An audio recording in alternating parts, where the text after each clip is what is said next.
ಅಳ್ತಿದ್ಯಾ? ಯಾಕೆ ಅಳ್ತಿದ್ಯಾ? ಅಳ್ಬೇಡ, ಅಳ್ಬೇಡ. ನನ್ ಪಾಪಿ ಅರ್ಚನಾ, ಪಾಪಿ.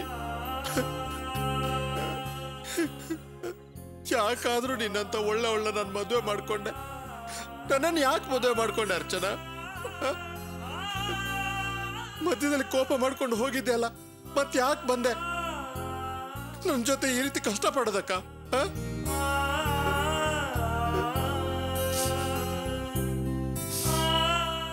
ನಿನ್ನ ಹೂ ತರ ನೋಡ್ಕೋಬೇಕು ಅಂತ ಆಸೆ ಪಟ್ಟೆ. ನಿಮ್ಮಮ್ಮನ ಹತ್ರ ನಿನ್ನ ಮಹಾರಾಣಿ ತರ ನೋಡ್ಕೋತೀನಿ ಅಂತ ಹೇಳಿದ್ದೆ. ಆದ್ರೆ ಇವತ್ತು ನಿನ್ನ ಫುಟ್ಪಾತ್ ನಲ್ಲಿ ಮಲಗುವಂತ ಪರಿಸ್ಥಿತಿಗೆ ತಂದ್ಬಿಟ್ನಲ್ಲ. ಅಯ್ಯೋ ದೇವ್ರೇ. ನೋಡು, ಅಳ್ಬೇಡ. ನಾವು ಎಲ್ಲಿದ್ದೀವಿ ಅನ್ನೋದು ಮುಖ್ಯ ಅಲ್ಲ, ಸಂತೋಷವಾಗಿದ್ದೀವ ಅನ್ನೋದು ಮುಖ್ಯ. ನೋಡು, ನಾವು ರೋಡ್ನಲ್ಲಿದ್ರು ನೀನ್ ನನ್ನ ಜೊತೆಲಿದ್ಯಲ್ಲ, ನನ್ಗಷ್ಟು ಸಾಕು. ನಮ್ಗೀಗ ಯಾವ ಕಷ್ಟನೂ ಇಲ್ಲ, ಧೈರ್ಯವಾಗಿರು. ಇಲ್ಲ ಅರ್ಚನಾ, ನಾನು ಇದುವರೆಗೂ ಯಾರ್ಯಾರಿಗೋಸ್ಕರನೋ ಬಾಳ್ದೆ, ಯಾರ್ಯಾರಿಗೋಸ್ಕರನೋ ಕಷ್ಟಪಟ್ಟೆ. ಆದ್ರೆ ನನ್ನನ್ನೇ ನಂಬ್ಕೊಂಡು ಬಂದವಳಿಗೆ ನಾನೇನೂ ಮಾಡ್ಲಿಲ್ವಲ್ಲ. ನನ್ನಿಂದ ನೀನು ಬರೀ ಕಷ್ಟ ಮಾತ್ರ ಅನುಭವಿಸ್ಬಿಟ್ಟೆ. ನನ್ನನ್ನು ಕ್ಷಮಿಸ್ಬಿಡು ಅರ್ಚನಾ, ಕ್ಷಮಿಸ್ಬಿಡು. ನೋಡು, ಈ ರೀತಿಯೆಲ್ಲ ಕ್ಷಮೆ ಕೇಳಿದ್ರೆ ನನ್ನ ಕೆಟ್ಟ ಕೋಪ ಬರುತ್ತೆ. ಮೊದಲು ಅಳತು ನಿಲ್ಸು, ನಿಲ್ಸು. ನೋಡು, ಜೀವನದಲ್ಲಿ ಕಷ್ಟನೂ ಶಾಶ್ವತ ಅಲ್ಲ, ಸುಖನೂ ಶಾಶ್ವತ ಅಲ್ಲ. ಇವತ್ತು ದೊಡ್ಡ ಶ್ರೀಮಂತರಾಗಿರೋರೆಲ್ಲ ನಮ್ ಹಾಗೆ ಫುಟ್ಪಾತ್ ನಿಂದ ಬಂದವ್ರೆ. ನಾವು ಮತ್ತೆ ಒಳ್ಳೆ ಸ್ಥಿತಿಗೆ ಬಂದೇ ಬರ್ತೀವಿ. ಧೈರ್ಯವಾಗಿರು, ಮನ್ಸನ್ನ ಗಟ್ಟಿ ಮಾಡ್ಕೋ. ನಾವು ಚೆನ್ನಾಗಿ ಬಾಳಿ ತೋರಿಸ್ತೀವಿ. ಆ ನಂಬಿಕೆನ ಕಳ್ಕೋಬೇಡ.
ಅರ್ಚನಾ ಅಣ್ಣ, ನಿಮ್ಗ ಈ ಸ್ಥಿತಿನಲ್ಲಿ ನಾವು ನಿಮ್ಮನ್ನ ನೋಡ್ಬೇಕಾ? ಅಯ್ಯೋ ದೇವ್ರೆ.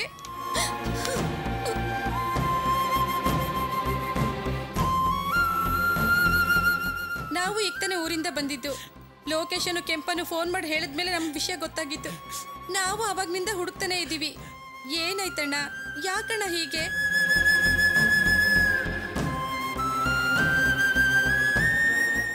ಏನಮ್ಮ, ನಾನು ಸತ್ತೋಗಿದ್ನ? ಜೀವಂತಾಗಿದ್ದೀನಲ್ವಾ? ನನಗೊಂದು ಫೋನ್ ಮಾಡ್ಬೋದಿತ್ತಲ್ವಾ? ಕೋಪ ಮಾಡ್ಕೊಂಡು ಹೊರಟೋದ? ಇವ್ನ ಮತ್ತೆ ನಮ್ಮನ್ನು ಮಾತಾಡ್ಸಲ್ಲ ಅನ್ಕೊಂಬಿಟ್ರ? ಮಾತಿಗೂ ಅಣ್ಣ ಅಣ್ಣ ಅಂತ ಕರಿತಿದ್ಯಲ್ಲ, ಅದೆಲ್ಲ ಸುಳ್ಳ? ಇವನನ್ನ ನನ್ನ ಹತ್ರ ಮಾತಾಡೋದು ಬೇಡಮ್ಮ. ಇವನು ಛಲಗಾರ, ರೋಷ ಜಾಸ್ತಿ. ಇವನ್ ಪ್ರೀತಿ ತಮ್ಮಂಗೆ ನಾನು ಮೋಸ ಮಾಡಿದೆ ಅಂತ ಇವನಿಗೆ ಕೋಪ. ಆದ್ರೆ ನೀ ನನ್ನನ್ನು ಮರಿಬೋದಾ? ಇಲ್ಲ ಅಣ್ಣ, ಅವತ್ತು ಇವ್ರು ನಿಮ್ಮನ್ನ ನೋಡಕ್ ಬಂದಾಗ. ಹೌದಮ್ಮ, ನಾನು ಮಾತಾಡ್ಲಿಲ್ಲ. ಯಾಕೆ? ನನಗೆ ರೋಷ ಇರಬಾರ್ದಾ? ನನ್ನ ಕುಟುಂಬದ ವಿಷಯಕ್ಕೆ ತಲೆ ಹಾಕೋಕೆ ನೀನ್ ಯಾರು ಅಂತ ಕೇಳಿದ್ನಲ್ವಾ? ಹಾಗೆ ನನ್ನ ಮನಸ್ಸಿಗೆ ಎಷ್ಟು ನೋವಾಗಿರ್ಬೇಕು. ಆ ಕೋಪ ಇತ್ತು, ಅದಕ್ಕೆ ಮಾತಾಡ್ಸ್ಲಿಲ್ಲ. ಹಾಗಂತ ನನ್ನನ್ನ ಹಾಗೆ ದೂರ ಮಾಡಿಬಿಡ್ತೀರಾ? ಈ ಸ್ಥಿತಿಯಲ್ಲಿ ನಿಮ್ಮನ್ನು ಬಿಟ್ಟು ಹೋಗ್ತೀನಿ ಅನ್ಕೊಂಡಿರಾ? ಲೋ ಶಿವ, ರಮೇಶ,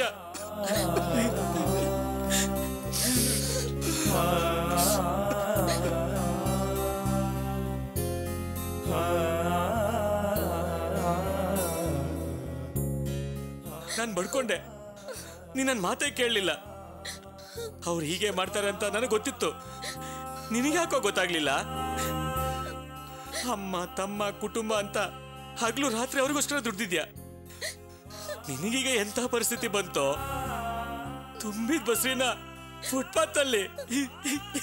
ಅಣ್ಣ, ಈಗ ತಾನೇ ಅವ್ರ ಮನ್ಸು ಒಡೆದು ಹೋಗಿ ತುಂಬಾ ನೊಂದಿದ್ದಾರೆ. ನಾನು ಈಗ ತಾನೇ ಅವ್ರನ್ನ ಸಮಾಧಾನ ಮಾಡಿದ್ದೀನಿ. ನೀವೇನೇನೋ ಮಾತಾಡಿ ಮತ್ತೆ ಅವ್ರ ಮನ್ಸನ್ನ ನೋಯಿಸ್ಬೇಡಿ. ಅದನ್ನ ನನ್ನಿಂದ ಸಹಿಸ್ಕೊಳಕ್ಕಾಗಲ್ಲ. ನೋಡ್ದೇನೋ ನಿನಗೆಂತ ಒಳ್ಳೆ ಹೆಂಡತಿ ಸಿಕ್ಕಿದಾಳೆ ಅಂತ. ದೇವ್ರು ನಿನಗೆ ಬೇರೆ ವಿಷಯದಲ್ಲಿ ಮೋಸ ಮಾಡಿದ್ರು, ನಿನ್ನ ಹೆಂಡತಿ ವಿಷಯದಲ್ಲಿ ಖಂಡಿತವಾಗ್ಲೂ ಮೋಸ ಮಾಡಿಲ್ಲ ಕಣೋ. ಸರಿ, ಬನ್ನಿ ಮನೆಗೆ ಹೋಗೋಣ.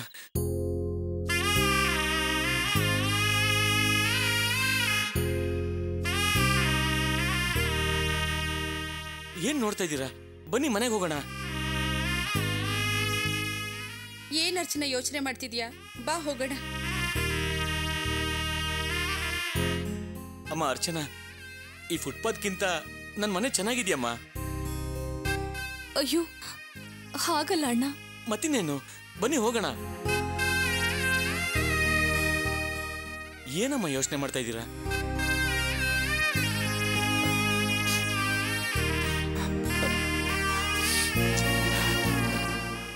ಅರ್ಚನಾ, ಹೋಗೋಣ ನೋಡಿ.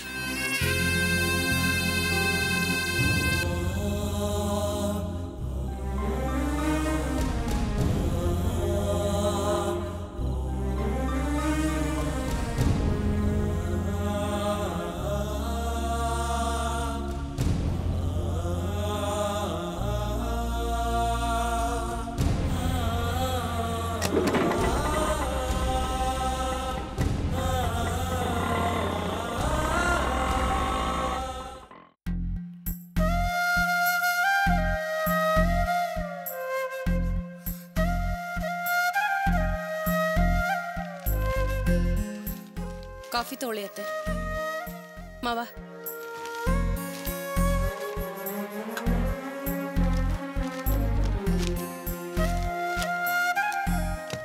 ಪ್ರಿಯಾ,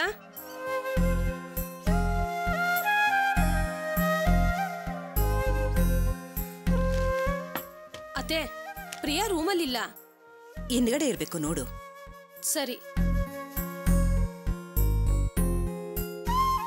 ಪ್ರಿಯಾ, ಪ್ರಿಯಾ,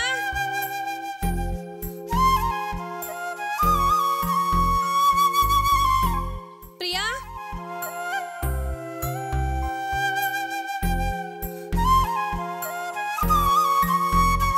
ಅತ್ತೆ ಪ್ರಿಯಾ ಹಿಂದೇನೂ ಇಲ್ಲ. ಹಿಂದೆ ಇಲ್ವಾ? ಮಾಡಿ ಮೇಲೆ ಏನಾದ್ರೂ ಇರ್ಬೋದು, ಹೋಗ್ ನೋಡ್ಲಾ?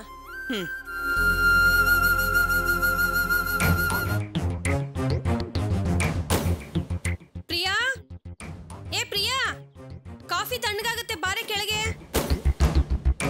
ಪ್ರಿಯಾ ಇಲ್ಲಿಗೆ ಬರ್ಲಿಲ್ಲ, ಕೆಳಗಡೆ ಇರ್ಬೇಕು ನೋಡು. ಮೇಲಿಲ್ವಾ? ಮನೇಲೂ ಇಲ್ವಲ್ಲ, ಎಲ್ಲಿಗೋದ್ಲು? ಅತ್ತೆ ಪ್ರಿಯಾ ಮಾಡಿ ಮೇಲೂ ಇಲ್ಲ ಅತ್ತೆ. ಹೌದಾ? ಏನ್ರಿ ಇದು?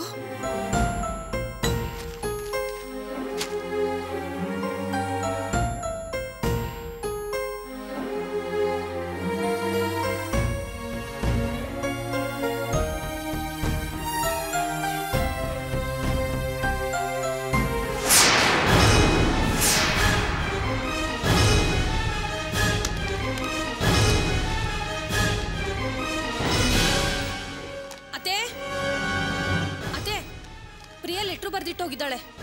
ಲೆಟ್ರಾ? ಏನಂತ ಬರ್ದಿದ್ದಾಳೆ? ಅಪ್ಪ, ಅಮ್ಮ, ಅಣ್ಣ, ಅದಕ್ಕೆ ನಾನು ನಿಮಗೆಲ್ಲ ಬೇಡಿಕೊಳ್ಳುವುದೇನೆಂದರೆ, ನಾನು ಇನ್ನು ಮುಂದೆ ನಿಮಗೆ ಭಾರವಾಗಿರುವುದಿಲ್ಲ. ಇದುವರೆಗೂ ನನ್ನಿಂದ ನೀವು ಅನುಭವಿಸಿದ ಅವಮಾನ ಸಾಕು. ನನ್ನ ಎತ್ತ ತಾಯಿಯೇ, ನೀನು ಎಲ್ಲಿಗಾದರೂ ಹೋಗಿ ತೊಲಗು, 2 ದಿನ ಅತ್ತು ಸುಮ್ಮನಾಗಿಬಿಡುತ್ತೇನೆ ಎಂದರು. ಇಷ್ಟರ ಮೇಲೂ ನಾನು ಈ ಮನೆಯಲ್ಲಿರುವುದು ಸರಿಯಿಲ್ಲವೆಂದು ನನ್ನ ಮನಸ್ಸಿಗೆ ಅನಿಸಿತು. ಅದಕ್ಕೆ ನಾನು ಮನೆ ಬಿಟ್ಟು ಹೋಗುತ್ತಿದ್ದೇನೆ.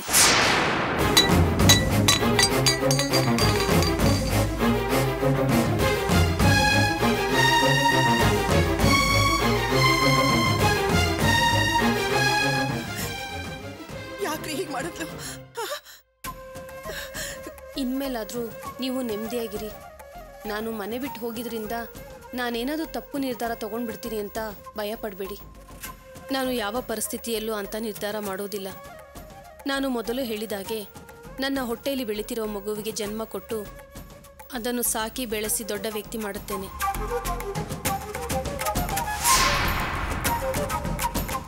ಈಗ ನೀವು ಅವಮಾನ ಪಡುವುದಕ್ಕೆ ಕಾರಣವಾಗಿರುವ ನಾನು ನಾಳೆ ದಿನ ನಿಮಗೆ ಗೌರವ ತಂದು ಕೊಡುತ್ತೇನೆ. ಅಲ್ಲಿವರೆಗೂ ದಯವಿಟ್ಟು ನೀವು ನನ್ನನ್ನು ಹುಡುಕೋ ಪ್ರಯತ್ನ ಮಾಡಬೇಡಿ. ನೀವು ನನ್ನನ್ನು ಹುಡುಕುತ್ತಿದ್ದೀರಾ ಎಂಬ ವಿಷಯ ಗೊತ್ತಾದರೆ ನಾನು ಆ ಕ್ಷಣವೇ ಆತ್ಮಹತ್ಯೆ ಮಾಡಿಕೊಳ್ಳುತ್ತೇನೆ. ಅಪ್ಪ, ಅಮ್ಮ, ನಿಮ್ಮ ಮಗಳು ಛಲಗಾತಿ ಅಂದುಕೊಂಡಿದ್ದನ್ನ ಸಾಧಿಸಿ ತೋರಿಸುತ್ತಾಳೆ. ನಾನು ಹೋಗುತ್ತಿದ್ದೇನೆ. ಇಂತಿ ನಿಮ್ಮ ಪಾಪಿ ಮಗಳು ಪ್ರಿಯಾ. ಅಯ್ಯೋ ಪಾಪಿ, ಎಂತ ಕೆಲಸ ಮಾಡ್ಬಿಟ್ಟೆ. ನಾನು ಹೆತ್ತ ತಾಯಿ ಕೋಪದಲ್ಲಿ 4 ಮಾತಾಡಿದೆ, ಅದು ತಪ್ಪ? ಈಗತ್ತೇನೆ ಪ್ರಯೋಜನ? ನಾನು ಹೀಗೆ ಆಗುತ್ತೆ ಅಂತ ಆಗಾಗ ನಿಮ್ಮಿಬ್ಬರಿಗೂ ಎಚ್ಚರಿಸ್ತಿದ್ದೆ. ನನ್ನ ಮಾತು ಯಾರು ಕೇಳಿದ್ರಿ? ಈಗ ಸಂತೋಷ ತಾನೆ? ಹೌದ್ರಿ, ನಾನು ತಪ್ಪಾಡ್ಬಿಟ್ಟೆ. ಅವಳಿಗೆ ಆ ರೀತಿಯೆಲ್ಲ ಮಾತಾಡಬಾರ್ದಿತ್ತು. ಇಲ್ಲ, ಇನ್ಮೇಲೆ ಅವಳಿಗೆ ಏನು ಅನ್ನೋದಿಲ್ಲ. ನಾನು ಅವಳ ಮನಸ್ಸನ್ನ ನೋಯಿಸೋದಿಲ್ಲ ರೀ. ಹೇಗಾದ್ರೂ ಮಾಡಿ ಅವಳು ಎಲ್ಲಿದ್ದಾನೆ ಅಂತ ಹುಡುಕಿ ಕರ್ಕೊಂಡು ಬನ್ನಿ. ಹೇಗೆ ಹುಡ್ಕೋದು? ನನ್ನೇನಾದ್ರೂ ಹುಡ್ಕೋ ಪ್ರಯತ್ನ ನೀವು ಮಾಡಿದ್ರೆ ನಾನು ಆತ್ಮಹತ್ಯೆ ಮಾಡ್ಕೊಳ್ತೀನಿ ಅಂತ ಅವಳೇ ಕಾಗದದಲ್ಲಿ ಬರ್ದಿದ್ದಾಳಲ್ಲೇ. ಅವಳೇನೋ ಕೋಪದಲ್ಲೇ ಹಾಗೆ ಬರ್ದಿದ್ದಾಳೆ ಮಾವ. ಹಾಗಂತ ಅವಳನ್ನ ಹುಡುಕ್ತಿರಕ್ಕಾಗತ್ತಾ? ಹೌದ್ರಿ, ಅವಳನ್ನ ಹುಡುಕ್ಲೇಬೇಕು. ಮೊದಲೇ ಗರ್ಭಿಣಿ, ಎಲ್ಲಿ ಏನ್ ಕಷ್ಟ ಪಡ್ತಿದ್ದಾಳೋ ಏನೋ. ಅಯ್ಯೋ ದೇವ್ರಿ. ಈಗ ಹೇಳು, ನನ್ನ ಮಗಳು ಗರ್ಭಿಣಿ ಅಂತ. ಈ ಅಕ್ರೆ ಮುಂಚೆನೆ ಇರ್ಬೇಕಾಗಿತ್ತು ನಿನಗೆ. ಅಪ್ಪ, ಏನಪ್ಪ ಮಾತಾಡ್ತಿದ್ದೀರಿ ನೀವು? ತಪ್ಪು ಮಾಡಿರೋ ಮಗಳನ್ನ ಖಂಡಿಸಿ ಬುದ್ಧಿ ಹೇಳಿದೆ ನೀನ್ ಮಾಡಿದ್ದೆ ಸರಿ ಅಂತ ಹೊಗಳಕ್ಕಾಗತ್ತಾ? ಅವಳು ಮನೆ ಬಿಟ್ಟು ಹೋದ್ರೆ ಹಾಗೆ ಬಿಡಕ್ಕಾಗತ್ತಪ್ಪ? ನೋಡಿ, ಅವಳನ್ನ ಹುಡ್ಕೋ ಪ್ರಯತ್ನ ಯಾರು ಮಾಡಬೇಡಿ. ಹೋಗಿರೋ ಜಾಗದಲ್ಲಾದ್ರೂ ನೆಮ್ಮದಿಯಾಗಿರ್ಲಿ. ಏನ್ರಿ, ಯಾಕೆ ಹೀಗೆ ಮಾತಾಡ್ತಿದ್ದೀರಾ? ಹೀಗೆ ಮಾತಾಡೋದಕ್ಕೆ ನಿಮ್ಮ ಮನ್ಸಾದ್ರೂ ಹೇಗೆ ಬರ್ತಾ ಇದೆ? ಅಲ್ಲರಿ, ಅವಳು ಎಲ್ಲಿ ಹೋಗಿದ್ದಾಳೆ, ಏನಾಗಿದ್ದಾಳೆ ಅಂತ ನಮ್ಗೆ ಯಾವ ವಿಷಯನೂ ಗೊತ್ತಾಗಿಲ್ಲ. ಅಂಥದ್ರಲ್ಲಿ ಅವಳು ಹೋಗಿದ್ದ ಜಾಗದಲ್ಲಿ ನೆಮ್ಮದಿಯಾಗಿರ್ಲಿ ಅಂತ ಹೇಳ್ತಾ ಇದ್ದೀರಲ್ಲ. ಅವಳೇನು ಗಂಡನ ಮನೆಗೆ ಹೋಗಿದ್ದಾಳೆ? ಎಲ್ಲರಿ, ನಮ್ಮ ಮಗಳನ್ನ ನಾವು ಹುಡುಕ್ಲೇಬೇಕು. ಬೇಡ ಪಾರ್ವತಿ, ನನ್ನ ಮಾತು ಕೇಳು. ಅವಳು ವಿದ್ಯಾವಂತೆ, ಛಲಗಾತಿ. ಏನೋ ಅವಳಿಗೆ ಗೊತ್ತಿಲ್ಲದೆ ತಪ್ಪು ಮಾಡ್ಬಿಟ್ಟಿದ್ದಾಳೆ. ಅವಳು ಎಲ್ಲಾನು ವಿವರವಾಗಿ ಲೆಟ್ರಲ್ಲಿ ಬರ್ದಿಟ್ಟು ಹೋಗಿದ್ದಾಳೆ. ನೋಡಿದ್ಯಾ? ಅವಳ ಮೇಲೆ ನನಗೆ ನಂಬಿಕೆ ಇದೆ. ಅವಳಿಗೆ ಯಾವ ತೊಂದರೆನೂ ಆಗೋದಿಲ್ಲ ಕಣೆ. ಅವಳು ಮತ್ತೆ ಬಂದೇ ಬರ್ತಾಳೆ. ಅವಳನ್ನ ಎಲ್ಲಿ ಹೇಗೆ ನೋಡಬೇಕು ಅನ್ನೋದು ನನಗೆ ಚೆನ್ನಾಗಿ ಗೊತ್ತಿದೆ. ನೋಡಿ, ಇನ್ಮೇಲೆ ಅವಳನ್ನ ಹುಡ್ಕೋದ್ರ ಬಗ್ಗೆ ಮಾತಾಡಬೇಡಿ.